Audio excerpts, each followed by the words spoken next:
Hi guys, welcome to my channel. My name's Megan. Today I'm going to be answering a question that somebody asked me, and the question was, how did I get diagnosed with craniocervical instability and atlantoaxial instability?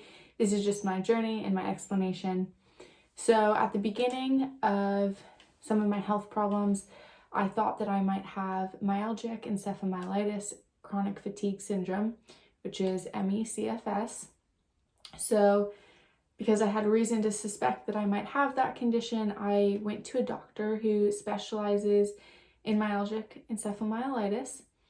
And when I went to her office, she told me that the diagnostic is a diagnosis by elimination, which means you have to cross off a bunch of conditions before being properly diagnosed with chronic fatigue syndrome. And that's because chronic fatigue syndrome is a lot of inspecific symptoms that could apply to a bunch of different conditions. So one of the conditions that had to be marked off was craniocervical instability, and that's pretty early on. And so at the time, I had really good reason to suspect that I might have craniocervical instability as well. And that being because I have had physical traumas in the past. I've been in car accidents. I've had other head traumas, as well as infections and some craniocervical instabilities caused by infections. So I had started out with the platform of there is good reason to suspect I might have craniocervical instability. From there, the diagnostic process kind of began. So I'm going to read a quote from Mepedia that, in simple terms, lays out the diagnostic process. And I will link the article in the bottom. If you think that you might have craniocervical instability, then you can look more thoroughly through the article. The quote says, "The diagnosis of CCI is based on symptom presentation, a supportive history, demonstrative neurological findings, and abnormal imaging." So at this point in the diagnostic process, I had symptom presentation. I had a list of about 30 symptoms, and many, if not all of my symptoms fit craniocervical instability. So I was 1 for 4. The next is a supportive history. I had the history because I've had the traumas. I've had infections and other things of that nature. And so I was thus far a good candidate for potentially having craniocervical instability.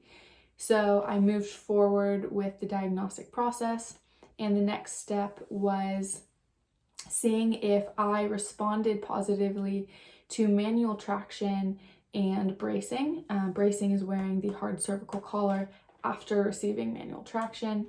Manual traction, for those of you who don't know, is the lifting up of the base of your skull. And that can be done manually by doctors, or it can be done by certain traction units. I responded best to manual traction. So because of that, I was even further along in the diagnostic process. So the next step after that was getting imaging done. I had a whole host of images done. I'm going to list them off for you. I had a standard supine MRI, which is just the flat laying down MRI. I had an upright CT.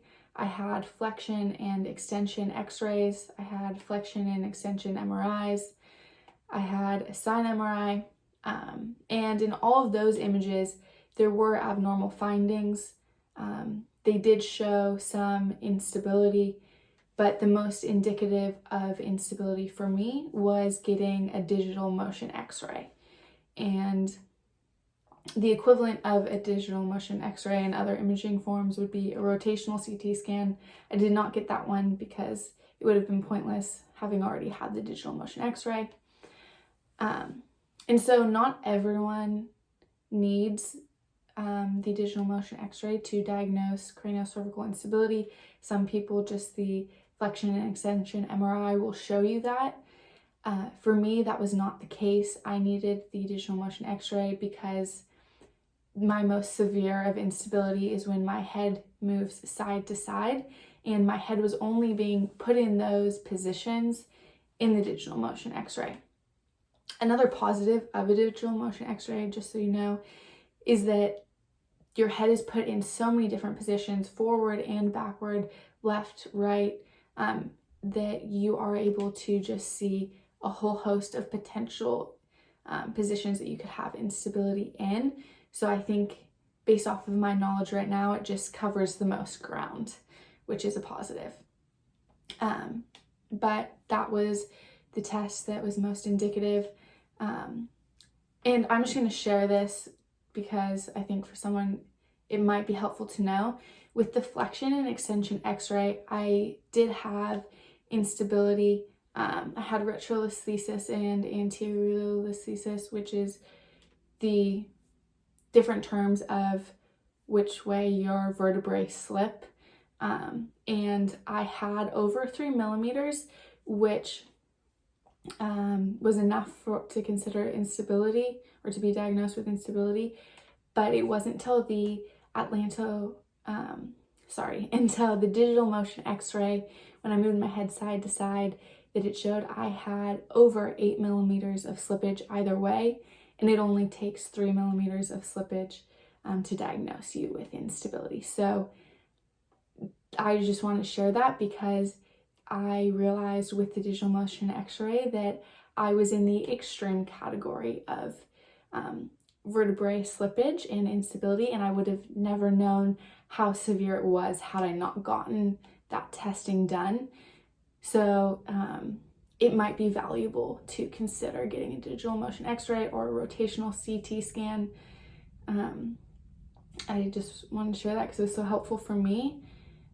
And then the last thing I want to share is, so after I had responded positively to manual traction, a diagnostic route I could have taken was to get invasive cervical traction, which is when they drill the traction unit into your head, or the halo vest, which is similar.